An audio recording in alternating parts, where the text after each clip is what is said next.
Hi, it's Vicki with Alive Fit and Free, and today I have 5 tips for exercising safely as we age. Tip number 1, hands down my favorite, is always have fun.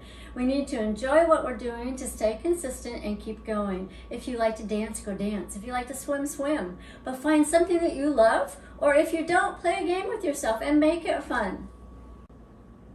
Tip number 2, always warm up before exercising. Why? It gets the blood flowing in the muscles, helps to prevent injuries, and lubricates the joints. For instance, we can reach up tall, spreading those ribs, and over to the side. What is that doing? It's opening up the ribs so the diaphragm has more space to expand and we can breathe deeper. You can fold forward from the hips. I am bending my knees and I'm not arching my back. My tummy's tight and I'm just gonna circle. Do some hip circles to open up those hips, okay? Tip number 3, make sure your body's aligned properly. We're gonna go from the head down.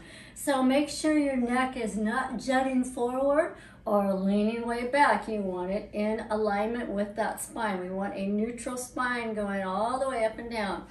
See my shoulders? Don't wear them at your ears, okay? How to get proper alignment for shoulders. Do pick them up to your ears and then roll them back down the back so that the scapulas kind of come together, okay? Shoulders are down. Moving on down. We want weight distributed evenly between both feet unless you're doing a one-sided move, all right? I'm spreading my toes wide because I don't have any shoes on. It gives me a little bit more balance and stability.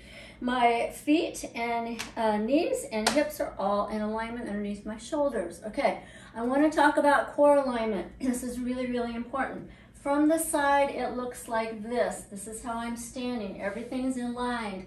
My bottom is dropping straight down. It's neutral. I'm not arching. And I'm not tucking way deep, okay? But I'm going down. Now, watch what happens. When I squeeze my glutes, my core automatically tucks, doesn't it? Perfect. That's what we want. Squeeze those glutes, squeeze that core, squeeze those leg muscles firm, okay? That gives you a little bit of strength and holds you more stable.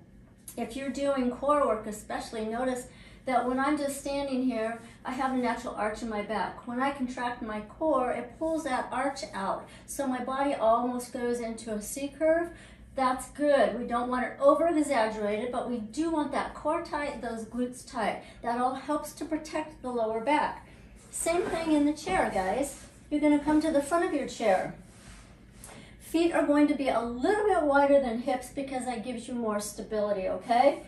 Now, as you're coming forward, you'll see if I push my chest forward, I accentuate that arch in my back. I don't want that. I don't want that arch there, especially if I'm going into my core work.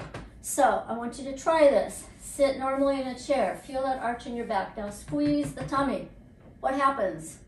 You don't have that arch so much. Your body makes a C curve. That's what we want, okay? You're sitting up tall. Core is engaged, protecting that lower back. Everything's tight. You're ready to go.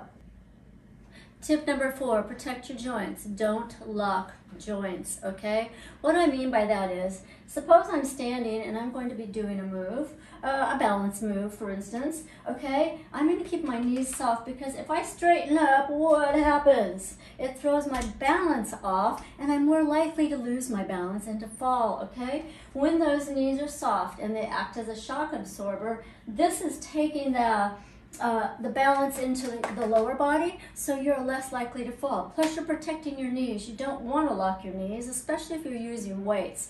Same thing with elbows, okay? You don't want to lock those elbows. What that looks like, if I was going to do like a bicep curl, I'm going to come up and I'm going to lower. But I'm not going to go straight down like that, putting too much pressure on that joint. We're going to let the muscles do the work, right? That's why we strength train anyhow. So we're going to bring it up, and we're going to take it back, and we're going to stop before we get to the straight on, okay? Same thing if you're squatting.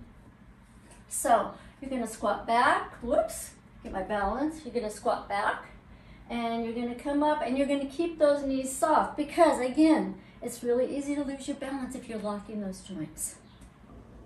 Tip number 5, remember your breath, okay? I want you to become aware of how you're breathing. Inhale, hold, exhale. Okay, sometimes we'll have a tendency to hold our breath if we're working out, but we don't want to do that, where the breath can actually help us. For instance, if I'm doing a shoulder press, let's say, okay, we always exhale on the hard part of the move and inhale coming back. Inhale. Inhale, all right? Perfect. Same thing with squats. You inhale going down. I'm going to exhale to push me back up as I squeeze those muscles to get me out of that move, all right? So play with your breath. Pay attention to it. As you're doing a move, if you're walking, if you're running, play with your breath. Think about what's happening. Get that rhythm going with your breath. And as always, have your water close by whenever you're working out.